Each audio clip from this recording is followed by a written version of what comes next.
sexta-feira, 10 horas da noite, em algum lugar do Nordeste. Depois de quase 2 horas assistindo um filme de terror em meu quarto, eu, Lúcio, Lima e Pimba não sabíamos o que fazer para passar o tempo. Ainda estava muito cedo para dormir. Nossa cidade era uma cidade pequena. Além das festinhas e alguns fins de semana, não existia nada que garotos da nossa idade pudessem fazer. Após alguns minutos discutindo e tentando encontrar algo para ocuparmos o tempo, Pimba levantou e disse: "Vamos fazer uma coisa diferente. Vamos lá no cemitério velho." Eu fiquei olhando para o meu amigo por alguns segundos e perguntei: "Você tá louco, Pimba? O que a gente vai fazer no cemitério essa hora da noite?" "Sei lá. Fumar uns cigarros sem ninguém ver. Dar uma olhada. Quem sabe a gente encontra alguma assombração." Para meu espanto, meu outro amigo Lúcio gostou da ideia e foi logo dizendo: "Imagina que legal seria ver uma assombração daquelas bem assustadoras." Vixe Maria. Coisas de garotos que não sabem o que falam. A princípio, eu e Lima fomos contra a ideia, achando ser uma loucura. Porém, como a maioria dos moleques da nossa idade não pensam, logo fomos convencidos pelos dois tapados e saímos à procura de assombração, levando uma carteira de cigarros e uma lanterna.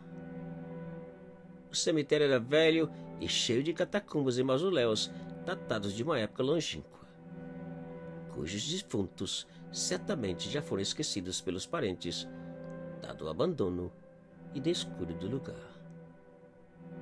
A noite estava escura. O silêncio assustava. O medo que eu sentia era imenso. O arrependimento de ter ouvido e seguido aqueles tapados era ainda maior. Mas fazer o quê? Só restava caminhar o mais rápido possível, pois, segundo o dono da ideia de Jerico, Pimba, era apenas ir até as últimas sepulturas, fumar, voltar e sair. Até o meio do cemitério tudo ia bem. Uma leve brisa soprava e tudo estava calmo e sem assombração.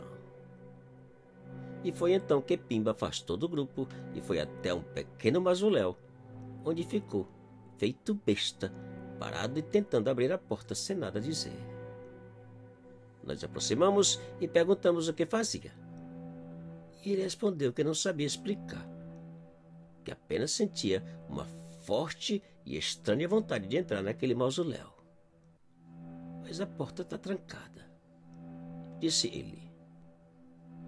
"Homem, para de maluquice que quero voltar para casa", reclamei e continuamos caminhando. Quando quase chegávamos no fundo do cemitério, foi a vez de Lúcio cometer a maior besteira de todas. Afastou até uma catacumba em pedaços e começou a mijar atrás da lápide. Nós reclamamos da falta de respeito, mas o tapado, ao invés de parar, virou e mijou por todo o que restava da catacumba, rindo a toda altura, como se fosse a coisa mais engraçada do mundo. Então, logo ele acabou de mijar, algo estranho aconteceu. A brisa parou de soprar e a atmosfera mudou completamente. O silêncio absoluto de poucos minutos atrás agora era quebrado por estalos de ramas ou folhas secas, como se fossem quebradas ou pisadas. A impressão de que estávamos sendo observados foi notada e reclamada de imediato por cada um de nós. E começamos a voltar em direção à entrada, em silêncio e assustados com os estalos que pareciam aproximar cada vez mais. Ao chegarmos no meio do cemitério, Pimba parou e, olhando para o mesmo mausoléu que lhe havia chamado a atenção quando entramos, murmurou: "Peraí." E outra vez, ele foi até o mausoléu e ficou olhando para a porta, focando a lanterna, como se tivesse hipnotizado. Eu aproximei do mausoléu e mais uma vez reclamei que Pimba parasse com aquilo e fôssemos embora. mas ele parecia não ouvir o que eu falava. E apontando para o interior do mausoléu, ele disse algo em voz baixa que me deixou completamente arrepiado e apavorado. Alguém abriu a porta. Eu não podia acreditar. A porta que poucos minutos atrás estava fechada e trancada estava totalmente escancarada. Com certeza, alguém havia saído daquele mausoléu. Quem e onde estava, não tínhamos a menor ideia. Enquanto olhávamos assustados para o interior do mausoléu, a porta começou a mover bem devagar, até fechar por completo.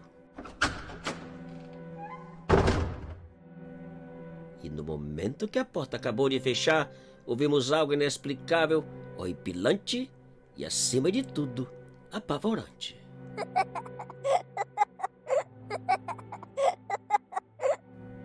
Enquanto eu tremia de medo, o abestalhado do Pimba virou em direção à risada com a intenção de procurar pela criança.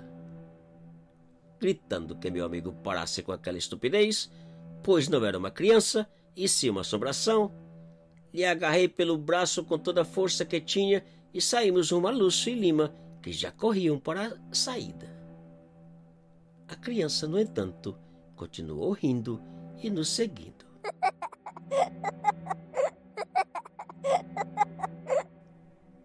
E por incrível que pareça, a risada parecia vir de todos os lados. E somente parou quando passamos pelo portão do velho cemitério.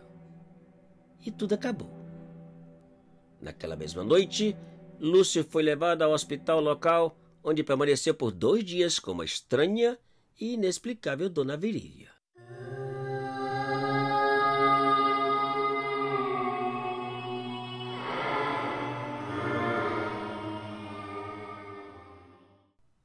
Te cuida e muito obrigado.